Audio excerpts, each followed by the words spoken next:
السلام علیکم ناظرین، میرا نام علی حیدر ہے۔ آپ شکر گزار ہوں کہ آپ نے میری یہ ویڈیو دیکھنے کے لیے وقت نکالا۔ ناظرین، یہ ایک ایسا واقعہ ہے جس سے پوری دنیا کو ہلا کے رکھتی ہے کہ کوئی اتنا سخی کیسے ہو سکتا ہے۔ اب میرے لیے سب سے حیرانی کی سب سے بڑی بات یہ ہے ناظرین کہ یہ سخاوت کسی اور نے نہیں بلکہ ایک پاکستانی نے دکھائی ہے۔ آپ یقین کیجئے، میرا سر فخر سے بلند ہو گیا ہے کہ اس طرح کون کرتا ہے ناظرین اتنی بڑی سخاوت کا دکھانا۔ اور پوری دنیا میں اس وقت اس کا چرچا ہو رہا ہے۔ میں ابھی انٹرنیٹ پہ سرچ کر رہا تھا، اخباریں بھری پڑی ہیں، پوری دنیا کے نیوز چینلز جو ہے بتا رہے ہیں کہ ایسے کیسے ہوتا ہے۔ لوگ چیریٹی کرتے ہیں، اول تو اتنی کوئی نہیں کرتا، اتنی زکوٰۃ یا اتنی خیرات کوئی نہیں دیتا، اتنی مدد کسی کی کوئی نہیں کرتا، اور اگر کر بھی دے ناظرین تو وہ چاہتا ہے کہ اس کا نام بتایا جائے، اس کا نام لیا جائے۔ ایک ایسا پاکستانی جس کا نام بھی کسی کو نہیں معلوم، ابھی تک کوئی نہیں جانتا کہ وہ کون ہے، وہ جاتے ہیں اور اتنی بڑی رقم جو ہے وہ ڈونیٹ کر دیتے ہیں۔ ہوتا کیا ہے ناظرین، خبر کچھ اس طرح سے ہے کہ یہ گلف نیوز کو رپورٹ کر رہا ہے۔ پرائم منسٹر شہباز شریف صاحب نے بھی اس پہ ٹویٹ کیا ہے۔ ایک انونیمس ان نون پاکستانی جو ہے وہ امریکہ میں جو ترکی کی امبیسی ہے اس میں جاتا ہے، جا کے $30 ملین کا چیک دے کے باہر آ جاتا ہے۔ مجھے پوچھا جی کس لیے؟ انہوں نے کہا جی میں نے ترکی اور شام میں جو لوگ بیچارے اس وقت پھنسے ہوئے ہیں، جس عذاب میں مبتلا ہیں، ان کے لیے میں نے یہ دیا ہے۔ سمپل، دے کے آ جاتا ہے۔ بڑے حیران ہے دنیا۔ $30 ملین پاکستان، $1 ملین جو ہے وہ پاکستانی بنتا ہے کوئی تقریباً 26-27 کروڑ روپیہ۔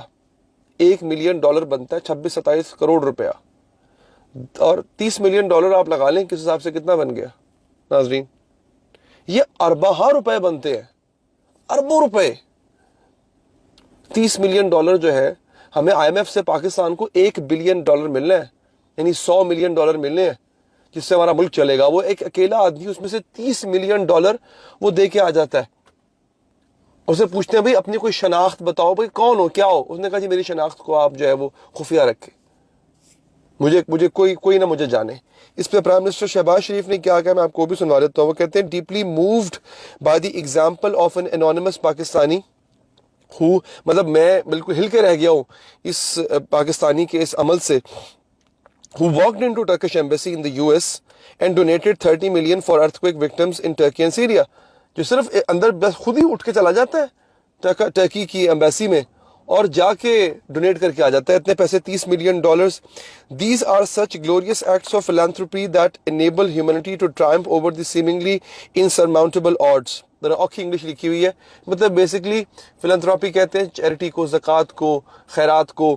تو یہ ایسی ایگزامپلز، اور مجھے جو سب سے بڑی بات لگی ہے، جو میرے لیے فخر کا بات ہے، غرور کی بات ہے، کسی اور نے نہیں، کسی پاکستانی نے کیا ہے۔ اب میں یہ بھی سوچنے پہ مجبور ہو گیا کہ ماشاءاللہ سے ہمارے پاکستانی اتنے امیر ہیں، یا تو اس نے اپنی ساری کی ساری دولت لٹا دی، یا اس کے پاس اتنا پیسہ تھا کہ اس کو $30 ملین دیتے ہوئے فرق ہی نہیں پڑا۔ $30 ملین ناظرین، یہ کئی 100 ارب بنتے ہیں۔ میں ابھی بیٹھا کیلکولیشن کر رہا تھا کہ دوبارہ بتا رہے تو میں، آپ خود ذرا کیلکولیشن کریں نا، اس پہ کتنی کیلکولیشن ہوتی ہے۔ $1 ملین ہو گیا 27-28 کروڑ روپیہ، $10 ملین کتنا ہو گیا؟ 250 کروڑ لگا لیں آپ، اور 750 کروڑ، 750 کروڑ یار، 750 کروڑ روپیہ، 750 سے 800 کروڑ روپیہ بنتا ہے یہ پاکستانی روپوں میں۔ اس نے ڈونیٹ کر دیا یار، کمال نہیں ہو گیا؟ اب میں آپ کو یہ بتا دوں ناظرین کیا چیز ہے جو کہ موٹیویٹ کرتی ہے، اس کی خبر آپ کو دینا بہت ضروری ہے۔ میں ساتھ ساتھ کوشش کر رہا ہوں کہ آپ لوگوں کو بتاتا رہوں کہ اس وقت صورتحال ہے کیا۔ اچھا، اس وقت ناظرین اللہ معاف کرے، میں نے بڑی دعائیں کی، اللہ ایسا نہ ہو، ایک بھی موت زیادہ نہ ہو۔ لیکن اب خبر یہ آئی ہے ناظرین کہ اس وقت جو ٹوٹل اموات ہیں وہ 29,000 سے اوپر بڑھ گئی ہیں، یعنی 30,000 کے قریب اموات ہونے کو ہیں، اور جس میں سب سے زیادہ جو اموات ہیں وہ ترکی میں ہوئی ہیں ناظرین۔ ترکی میں اس وقت جو ٹوٹل اموات ہیں وہ 24,617 ہیں، جبکہ شام میں 4,500 اموات ابھی تک ہو چکی ہوئی ہیں۔ اچھا، اس کے بعد چائنا نے بھی 53 ٹن کا سامان بھجوایا ہے ارتھ کوئک ریلیف کے لیے ٹرکی کو۔ فی الحال 53 ٹن، بہت اچھا خاصا، یہ زیادہ سامان ہوتا ہے، یہ کوئی کم سامان نہیں ہے جو چائنا نے بھجوایا ناظرین، 53 ٹن کا۔ اس میں 40,000 کمبل ہیں پہنچ چکے ہوئے ہیں، اور میڈیکل اکوپمنٹ ہے، پھر الیکٹرو کارڈیوگرام مشینز ہے. اچھا یہ بڑی ضروری ہوتی ہیں، میں آپ کو بتاؤں الیکٹرو کارڈیو. اب بات یہ ہے ہر کوئی تو ملبے کے نیچے سے آواز بھی نہیں دے سکتا، ٹھیک ہے. بعض لوگ اگر آواز دیتے بھی ہوں گے کہ میں یہاں پہ پڑا ہوا ہوں، وہ ان کی آواز اوپر آتی پہنچتی نہیں ہوگی. پھر دوسرا کیا ہوتا ہے ملبے کے اندر سے سب سے زیادہ کہ اتنے دنوں سے پھنسے ہوئے ہیں جو لوگ بیچارے، کمزوری، نقاہت، کھانا پینا مل نہیں رہا، تو اس سے بھی لوگ مر جاتے ہیں. ملبے تلے دب کے نہ مریں تو ویسے ہی مر جاتے ہیں، نکل نہیں پاتے، کھا پی نہیں سکتے ہیں. تو یہ جو الیکٹرو ڈایوگرام ہے نا، الیکٹرو کارڈیوگرام سوری، اس کا کام یہ ہوتا ہے کہ یہ ملبے کے نیچے اگر زندگی ہے، اگر کوئی شخص، اگر کوئی بھی چیز، ایون جانور بھی سانسیں لے رہا ہے تو اس کو یہ ڈیٹیکٹ کرتا ہے. اب خدا نہ خاصا اگر بلڈنگ گرتی ہے تو جو سب سے نچلے فلور پہ تھا اس کو سب سے بعد میں نکالا جائے گا. ایسے ہی ہے نا جی، ملبہ اوپر سے آہستہ آہستہ ہٹایا جاتا ہے، پھر ملبے کو ایسے کاٹ کاٹ کے ہٹایا جاتا ہے. ایسے نہیں ہو سکتا کہ ایک ہی بلڈوزر لیا اور ملبے کو ہٹا دیا، نہیں ایسے نہیں ہو سکتا، ورنہ لوگ جو بیچارے پھنسے ہوئے مر جائیں گے. ملبہ گرے گا ان کے اوپر دوبارہ آ کے، کسی کی ٹانگ پھنسی ہوگی، کسی کا بازو پھنسا ہوگا تو مر جائیں گے بیچارے. تو اتنے چھوٹے چھوٹے حصوں میں اس ملبے کو کاٹنا پڑتا ہے، یہ بڑا مشکل کام ہے. اور جو وقت گزرتا جا رہا ہے ناظرین، اب یہ میرے خیال اگر میں غلط نہیں 3 فروری کو زلزلہ آیا، آج 11 فروری ہو چکی ہوئی ہے، اتنی دیر تک بمشکل ہی کوئی ہے جو زندہ رہ سکے، اور خاص طور پہ بچے.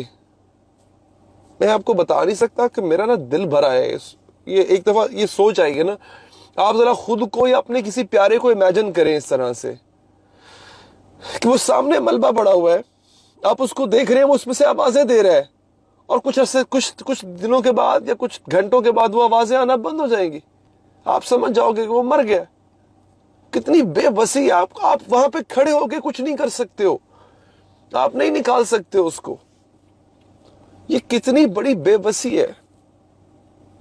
میں پلیز آپ لوگوں سے دعا کروں گا کہ آپ لوگ بھی کچھ، اب ہر کسی کو بتانا نہیں چاہیے، میں اپنی تئیں کر رہا ہوں کوشش، آپ اپنی تئیں کوشش کریں. ہم پاکستانی ابھی بیٹھے بیٹھے ویڈیو بناتے ہوئے مجھے آئیڈیا آیا کہ اگر ایک شخص $30 ملین دے سکتا ہے تو ہم لوگ کیوں نہیں دے سکتے.